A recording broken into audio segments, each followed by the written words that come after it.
جو ایک اسلامک امارت کا جو ایک وہ تھا خلیفہ، وہ مر گیا.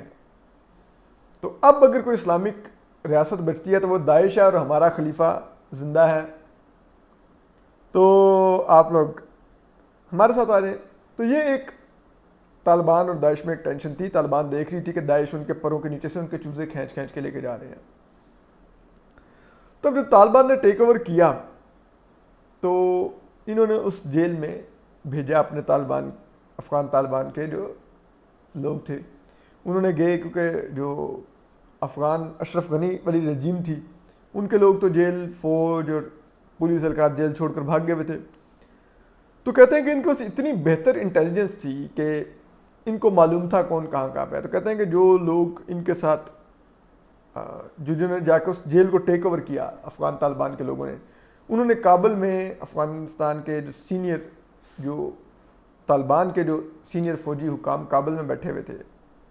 رہنما جو بیٹھے ہوئے تھے، ان کو بتایا کہ جیل ٹیک اوور ہو گئی ہے. تو انہوں نے ان کو بتایا نقشے پہ سے کہ اس طرف آپ جائیں گے تو یہ بیرکیں ہوں گی، ان بیرکوں میں جا کے پاکستانی طالبان کو رہا کریں. تو انہوں نے جا کے پاکستانی طالبان کو رہا کرنا شروع کر دیا. پھر انہوں نے ان کو بتایا کہ فلاں بیرک میں اب جائیں، وہاں پہ مولوی فقیر محمد ہوگا، وہ پاکستانی طالبان کا نائب امیر ہے، اس کو بہت پروٹوکول کے ساتھ جیل سے باہر لے کے آئیں. تو جو گئے بھرپور پروٹوکول کے ساتھ جیل میں سے باہر لے کے آئے، ان کو بٹھایا، ان کو ہار شار پہنائے، ان کو چائے پانی پیش کیا. اس کے بعد جو کابل والے طالبان تھے انہوں نے ان طالبان کو بتایا کہ اب آپ جائیں اسی جیل میں فلاں جگہ پہ ایک بیرک ہے، اس میں جائیں. اور یہ انہوں نے کہا کہ اب آپ ویڈیو کال پہ، یہ طالبان ساتھ تھے، افغان طالبان جو جیل میں موجود طالبان تھے ان کے ساتھ کابل والے طالبان دونوں ویڈیو کال پر ایک دوسرے سے بات کر رہے تھے.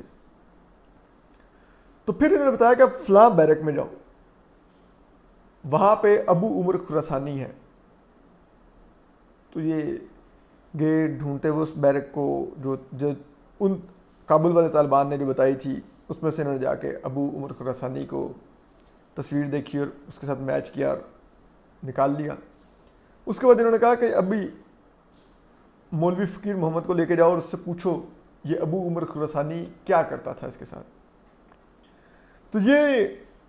طالبان لے گئے مولوی فقیر محمد کو، جو تحریک طالبان پاکستان کا جو نائب امیر تھا. اس نے جا کے بتایا، اس نے کہا کہ یار یہ میرے ساتھ بہت برا سلوک کرتے تھے. جو این ڈی ایس کے اور یہ جیل کے جو اہلکار تھے جو کہ اشرف غنی رجیم کا ایسا تھے، وہ اس کو ابو عمر خراسانی کو اور آئی ایس یعنی کہ داعش کا خراسان چیپٹر جو ہے اس کے لوگوں کو لے کے آتے تھے اور میرے پر چھوڑ دیتے تھے. اور یہ مجھے بری طرح مار پیٹ کرتے تھے، میرے ساتھ غیر انسانی فعل سر انجام دیتے تھے، غیر انسانی سلوک کرتے تھے اور بہت ہی برا میرے ساتھ سلوک کرتے تھے. تو اس پر جب انہوں نے یہ سب کچھ بتایا تو جو کابل والے طالبان تھے انہوں نے لوکل کو کہا کہ آپ مولوی فقیر محمد کا وہ رخصت کر دیں، ان کو بھرپور پروٹوکول کے ساتھ ان کے لیے گاڑی ارینج کریں، ان کو بھیج دیں، پھر ہم آپ کو بتاتے ہیں کہ آپ نے کیا کرنا ہے.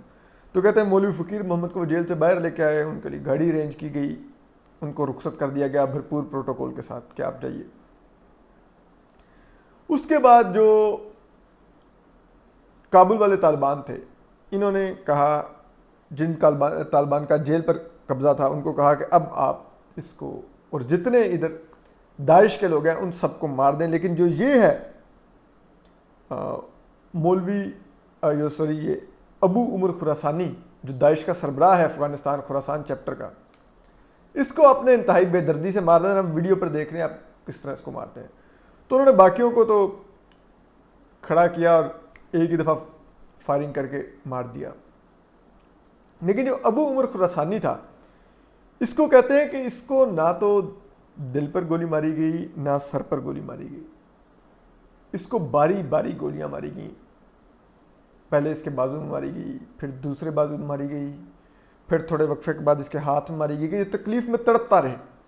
لیکن جان نہ نکلی. اور پھر اس ہاتھ میں ماری گئی، پھر ٹانگ میں ماری گئی، پھر دوسری ٹانگ میں ماری گئی، پھر گھٹنے میں ماری گئی، پھر دوسرے گھٹنے میں ماری گئی، اور یہ پھر پیروں میں باری باری ماری گئی. اور یہ تقریباً کہتے ہیں کہ یہ افغان طالبان یہ 2-2 4-4 5-5 منٹ کے وقفے کے بعد یہ گولیاں مار رہے تھے اس کو، تاکہ وہ اذیت اس کی بڑھتی رہے اور وہ فوری مرے بھی نہ، کیونکہ مر گئے تو اذیت تو ختم ہوگی نا۔ تو کہتے ہیں یہ تقریباً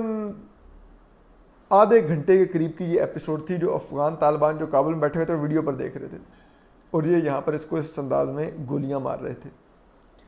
اور تڑپ تڑپ کے اس کی موت واقع ہوئی ابو عمر خراسانی کی،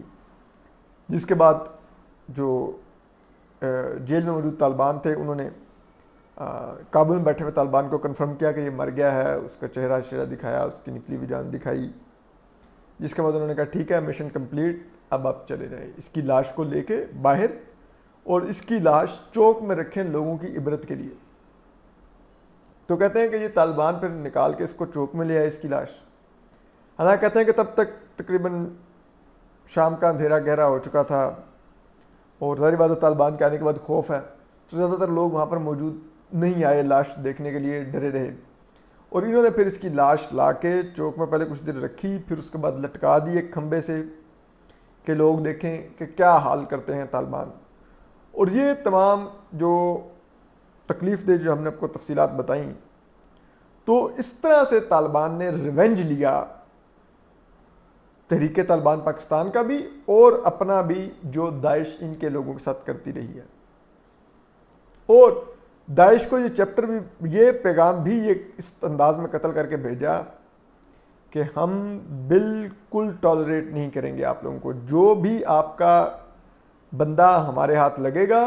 اس کا یہی انجام ہوگا۔ اس کے بعد سے کہتے ہیں کہ داعش بہت زیادہ بکھری ہوئی تھی، اور ان میں بدلہ لینے کی ظاہری بات ہے، انہوں نے، وہ بھی اسی طرح کے لوگ ہی ہیں، تو ان میں بہت تھی کہ اب ہم نے بدلہ لینا ہے، اور اس کے لیے وہ پلاننگ کر رہے تھے، جس کے بعد امریکی انٹیلیجنس کو بھی یہ علم تھا،